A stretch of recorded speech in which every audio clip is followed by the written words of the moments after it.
В данное время Агудзерский госпиталь работает в обычном режиме и принимает пациентов, нуждающихся в обследовании и лечении.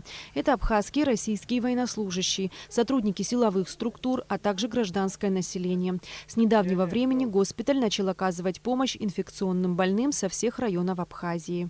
В связи с тем, что инфекционная больница города Сухум перепрофилирована на ковидных больных, поэтому на сегодняшний день мы ведем прием инфекционных больных со всей Абхазии фактически. У нас терапевтическое отделение разделено на две части, и половина отделения ведет прием инфекционных больных. Врачи госпиталя также принимают пациентов с ковид-симптоматикой. Больных обследуют, делают рентген легких, консультируют и назначают лечение. Частный аппарат компьютерной томографии, имеющийся в госпитале, не работает уже больше 2 лет. По словам Гурама Шоуа, томограф старый, и ремонтировать его нет смысла.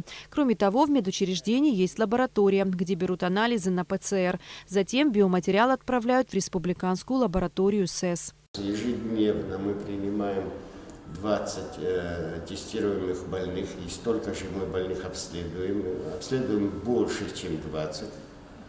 До 30 человек мы обследуем, а имеем возможность взять только у 20. И, естественно, на второй день при необходимости мы их записываем без очереди, без каких-либо ажиотажей, мы это все берем. При необходимости этих больных мы ведем амбулаторно на дому или же отправляем в инфекционное отделение города Сухум, а дальше идет распределение этих больных при необходимости в Айтар к российским военным врачам или же в Гудаут.